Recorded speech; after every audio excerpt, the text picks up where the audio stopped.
This is a 2023 Lexus UX250 with a 2-litre 4-cylinder Atkinson cycle petrol engine mated to a 1.4 kWh nickel metal hydride battery. Lexus call this a self-charging hybrid, and this basically means that you don't plug it in. The battery is recharged every time you brake or you fully lift off the accelerator. The stored electric is used at low speeds and pulling away from standstill, and it's used to reduce the need for the engine to be used, and therefore it increases fuel consumption to further increase miles per gallon. Also, the hybrid drivetrain has stop-start integrated into it. You can buy a base trim UX for a price of £34,780, all the way to £49,985 for the F Sport Takami trim. The model I'm test driving over the next couple of days is a F Sport design trim, which you can buy for £36,980. There's two engine options for the UX range. This UX250 has a 2-litre petrol hybrid producing a combined 180 brake horsepower and 140 pounds-foot of torque, or you can specify a UX300 with the same engine but more power unlocked at 200 brake horse.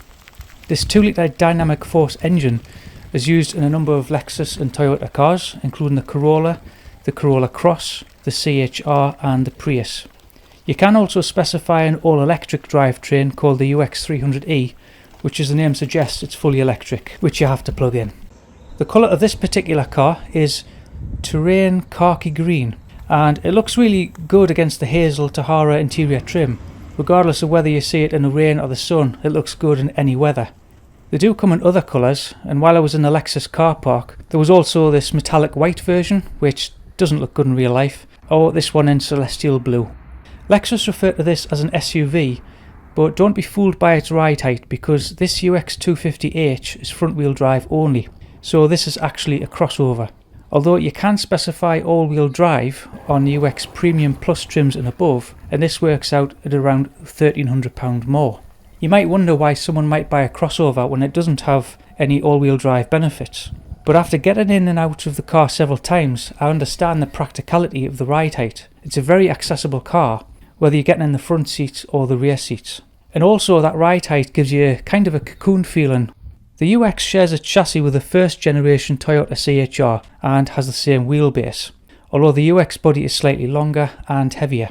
The UX was released in this country in 2018, and it can get confusing, the Lexus naming policy. UX stands for Urban Explorer, but this is not to be confused with the Toyota Urban Cruiser.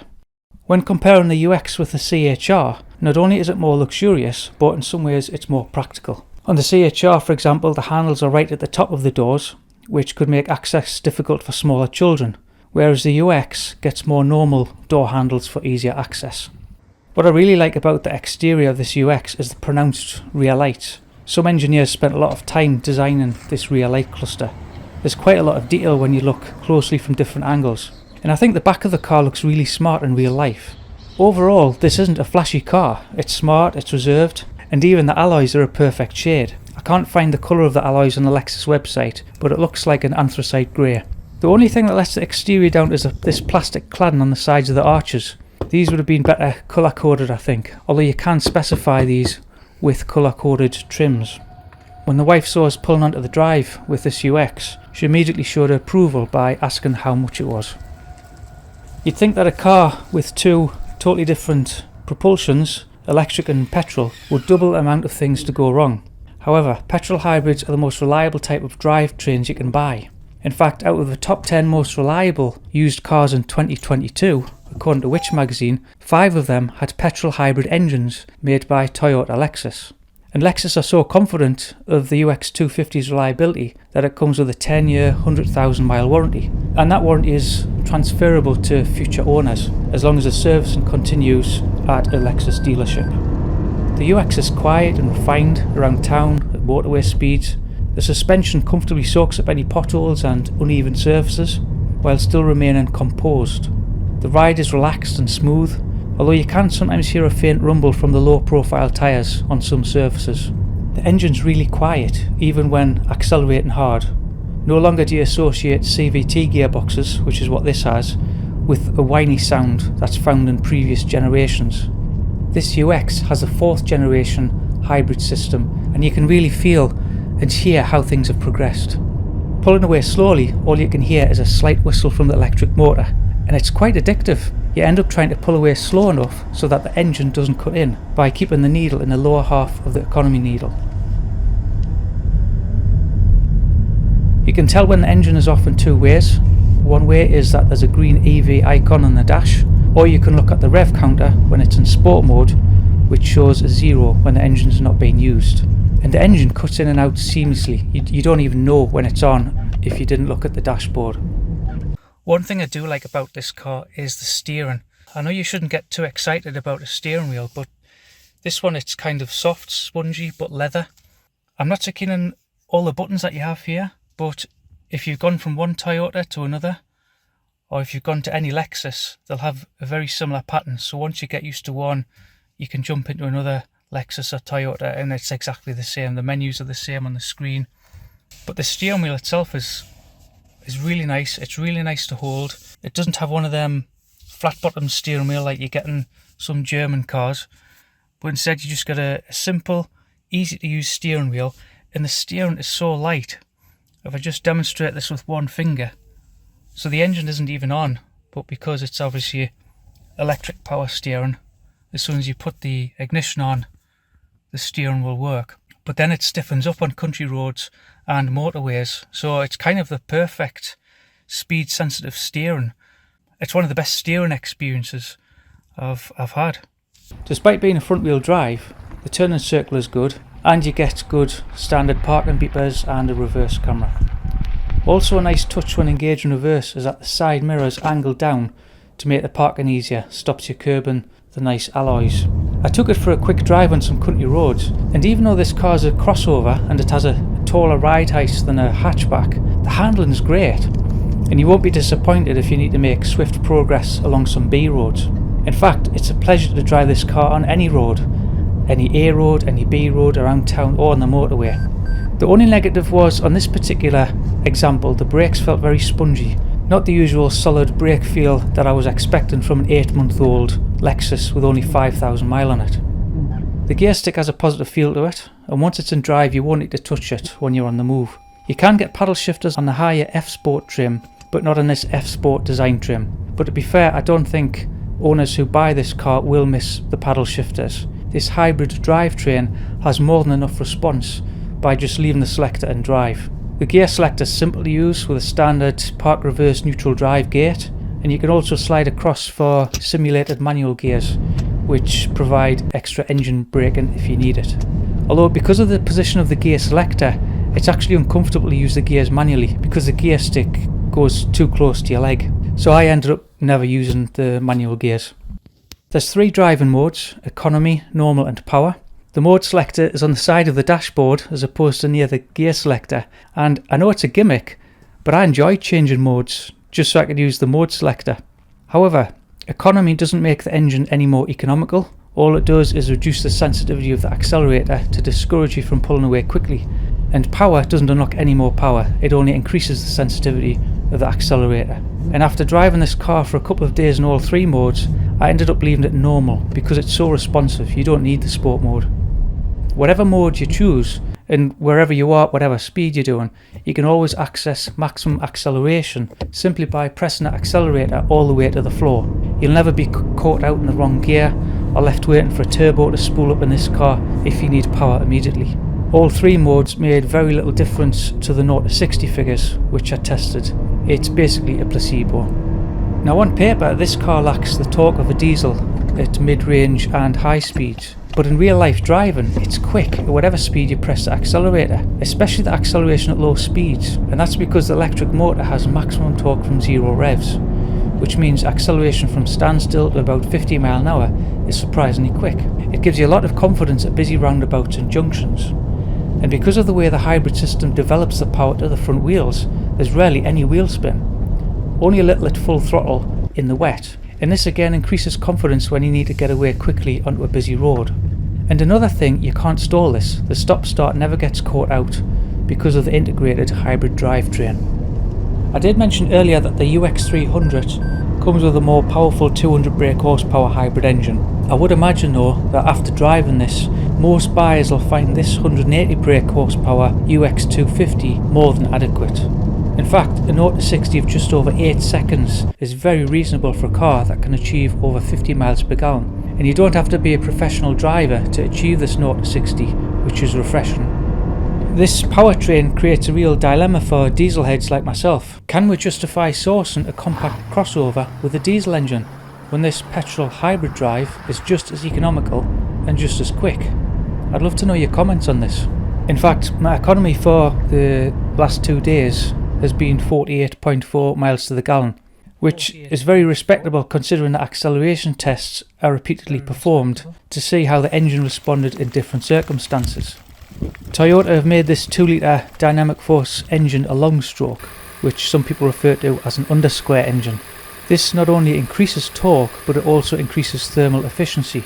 In fact, thermal efficiency on this petrol Atkinson engine is around 40%, which is diesel territory, and this high thermal efficiency translates into the impressive miles per gallon we've seen on the test drive. Even though Lexus have given this a slightly larger 1.4 kilowatt hour battery over the normal 1.3 kilowatt hour one, I think Lexus should have included an even bigger battery to store more of that kinetic energy that's normally lost when you brake or you're decelerating. I found that the EV mode was often unavailable in circumstances where I would have expected it to be available. Even on a warm day with the battery indicator levels showing more than enough battery available. All the ideal conditions must be met before the drivetrain will let you run in EV mode. Temperature, throttle position, over 3 bars, etc. It kinda makes the EV button redundant because you can never actually select it when you want. In my opinion, the best economy is found by leaving the hybrid to do its own thing, and it'll go in and out of EV mode whenever it deems best. As a protection for the battery, you never actually get to fully charge the battery. It never gets to 8 bars. And as soon as the battery goes down to 3 bars, the engine will cut in to recharge it.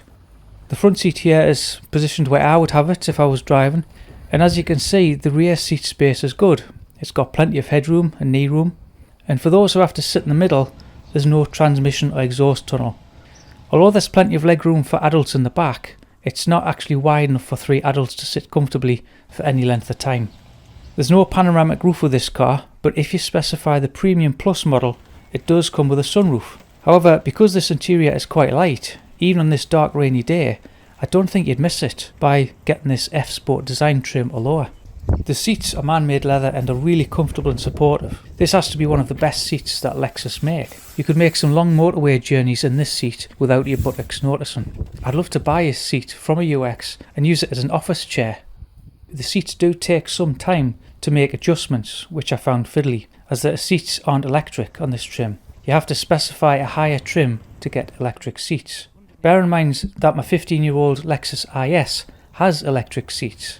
They're not a new invention, and I would expect this to be standard on this UX, which costs north of 36 grand.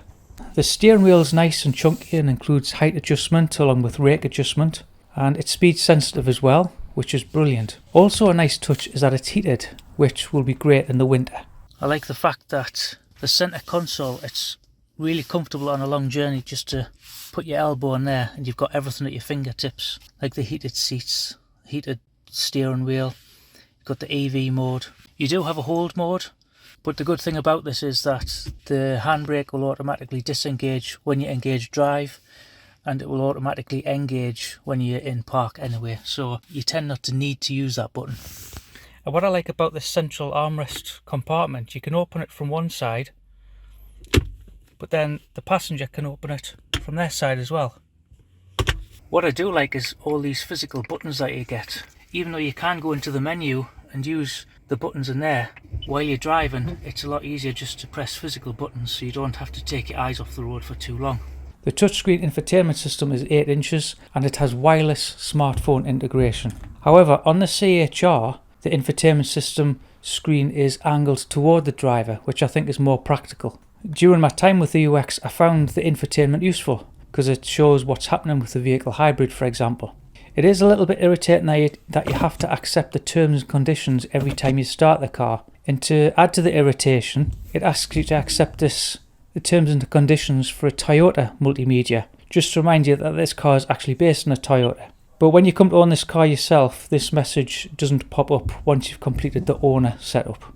This has Lexus Safety System Plus with pre-collision system, pedestrian detection, dynamic radar cruise control, lane keep assist, lane trace assist, road sign assist, automatic high beam, rear cross traffic alert, and a decent reversing camera. All the safety features you need.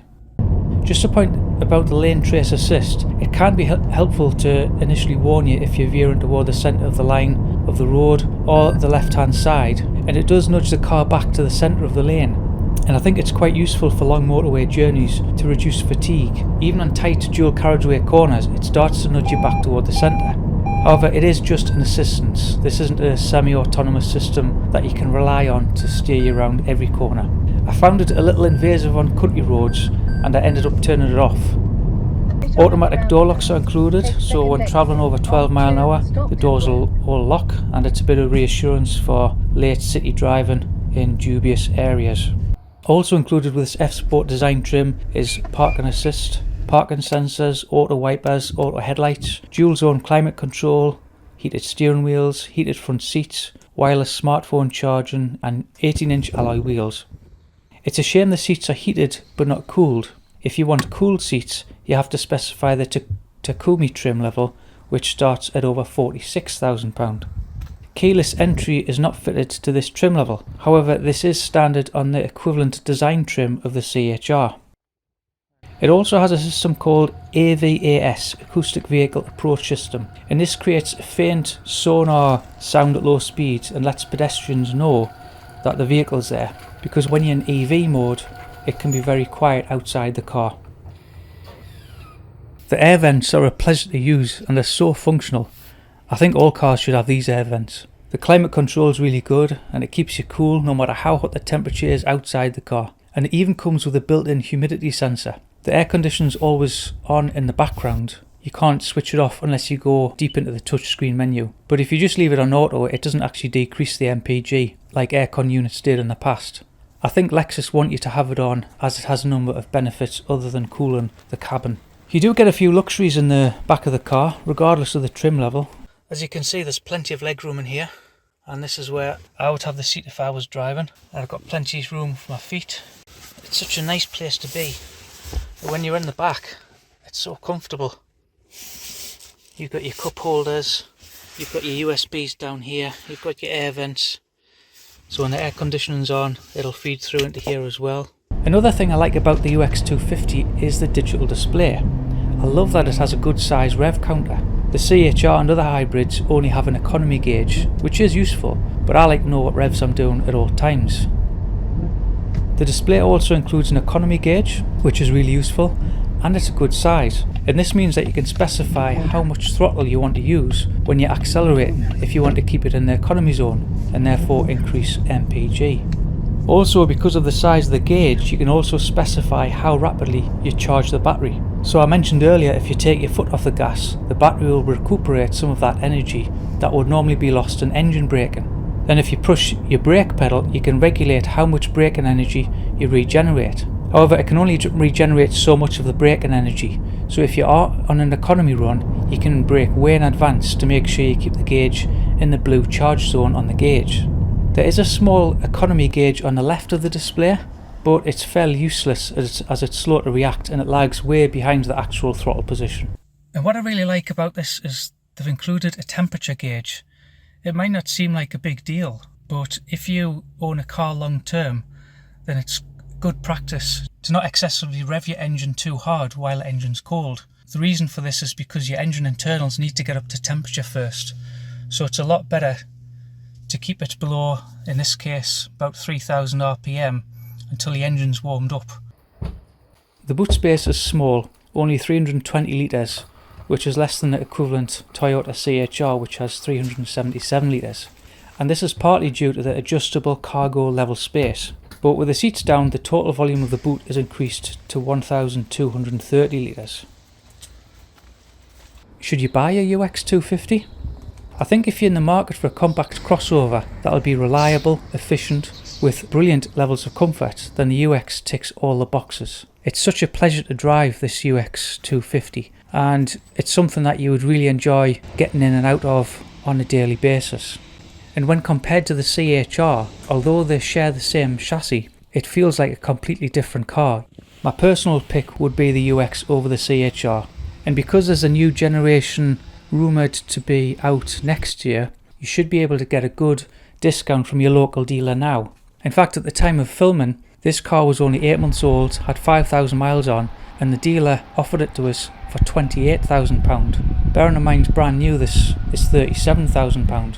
So you can get a real discount by buying a slightly used example. If you are wanting a UX, I would suggest opting for the UX250 E4 version, which has all-wheel drive. And it gives a bit of reassurance in wet conditions, because it can send quite a lot of power to the rear wheels, unlike other all-wheel drive systems on other cars. Also, having an E4 version, it will hold its value more than a standard front-wheel drive like this one when trading it in. I hope you found this video useful. If you have a UX250, please let us know your experience in owning it and put your comments below.